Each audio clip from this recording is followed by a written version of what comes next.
Moshi Moshi everyone! Ngayon, samahan niyo ko sa isang masaya at exciting na paglalakbay sa Japan. Sama-sama nating tuklasin ang mga magagandang tanawin, kultura, pagkain at iba't ibang karanasan na makikita rito. Marami tayong matutuklasan at siguradong maraming moments ang maaalala. Kaya ano pang hinihintay natin? Tara, samahan niyo ko at simulan ang adventure sa Japan. Pumunta kami sa Shoson Supermarket dahil may pinapabili si ma'am na dadalhin namin sa ibang bansa. 3, 4, 5, 6, 7, 8. Si Lolo nga ay alauna pa lang gising na. 3 hours before the flight ay nandito na kami sa waiting area, kaya naman nag-video muna kami at picture. Maya-maya pa ay boarding na nga, kaya pumunta na kami sa eroplano. Cebu Pacific nga ang sasakyan namin.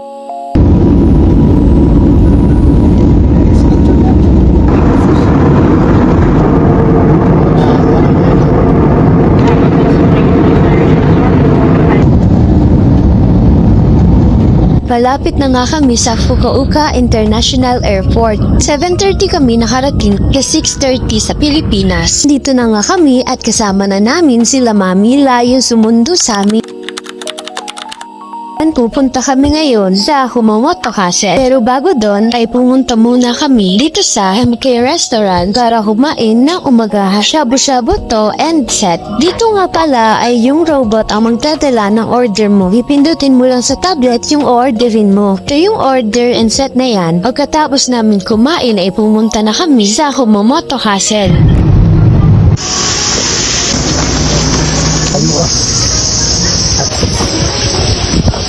Pipila muna para makabili ng ticket. 800 yen sila Mami, 300 yen sa akin. Ito yung castle na mahigit 400 years nang nakatayo at pasok na kami sa loob. Yung ibang bahagi nito ay nasira dahil lumindol noong 2016 or 2016.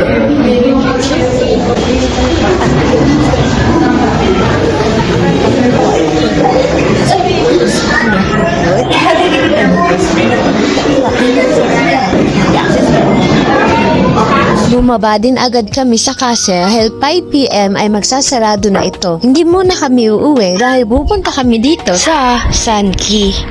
Saglit lang naman kami dito dahil konti lang ang binili namin. Pagkatapos dito ay pupunta naman kami sa Halisman dahil may hinahanap si Lolo na gamit. Nag-ikot pero walang available sa store na yun. Kaya naman bumili na lang kami ng ibang gamit. Pagkatapos namin mag-ikot sa Hansman ay umalis na kami dahil gabi na pumunta kami dito sa Kesho Kuya para kumain ng dinner. Ito yung foods namin ni Lolo at pagkatapos namin kumain ay umuwi na rin kami.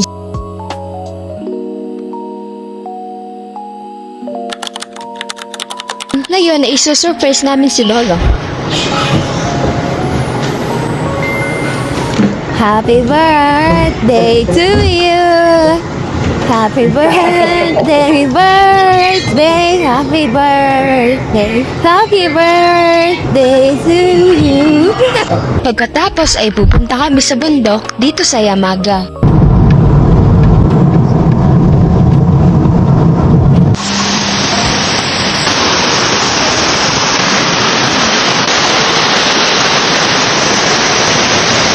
Kung ano at kung ilan ang mahuhuli mo, ay yun lang ang makakain mo.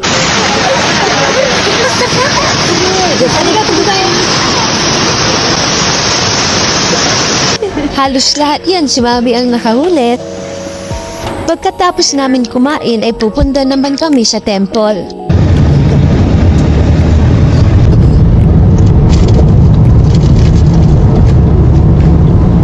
Nandito na kami sa aso, kaya aakyat na kami sa temple.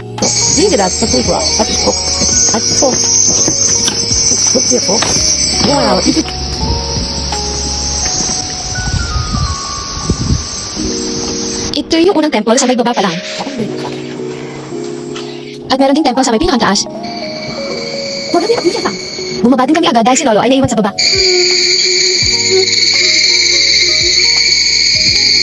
Niyakag na nga namin si Lolo pababa at naglagay na din ako dito ng bato. Pwede pa ito. Kumomoto. Ang Shinkansen ay pinakamabilis na tren sa buong mundo. Kaya tuwang-tuwa si Lolo nung malaman niyang makakasakay na siya sa Shinkansen. 18分発さくら548号線です。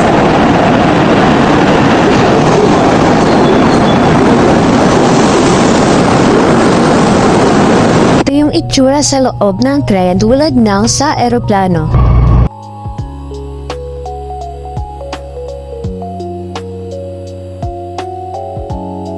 Naglaro muna kami.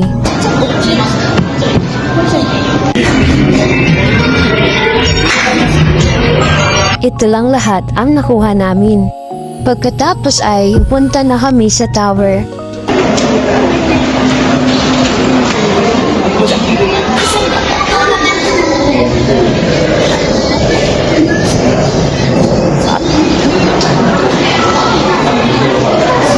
Ito yung itsura sa pinakataas.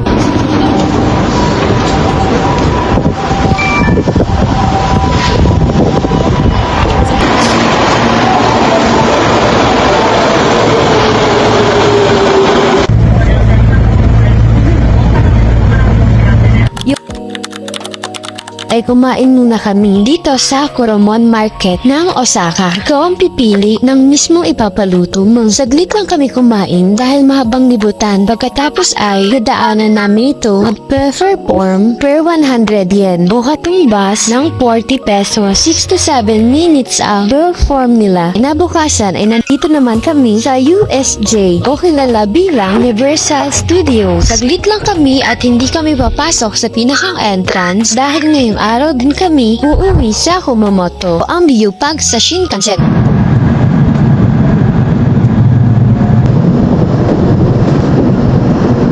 Pagdating namin dito sa Shintamana Station ay maulan, samantalang sa Osaka ay napakainit.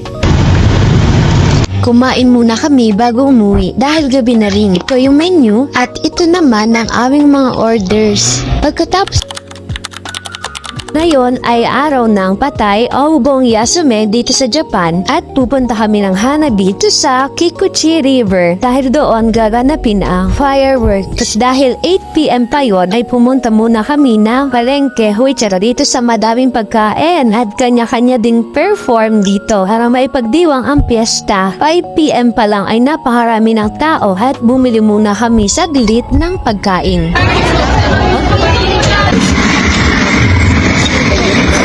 Pagkabili namin ng pagkain ay bumalik na kami at dito naman sila sa stage. At ito naman yung isang group. Tinapos nga lang namin dito ang panonood para bumili ng may inom bago pumunta sa ilog. Pagkabili namin ng umiilaw na juice o nalagayan ay pumunta na kami sa ilog dahil magpapasimula na ang firework.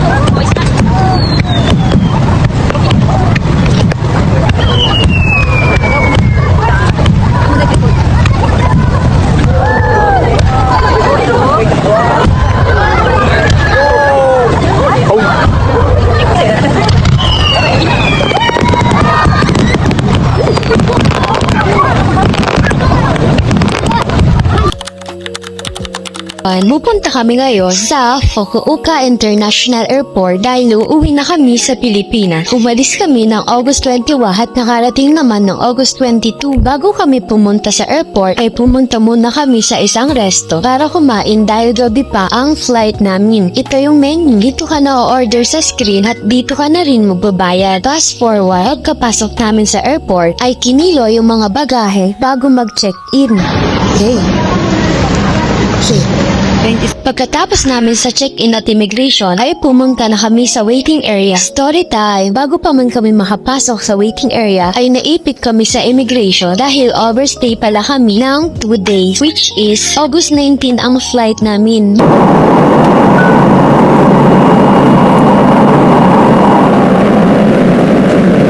Baba na kami sa airport at umuulan na nga.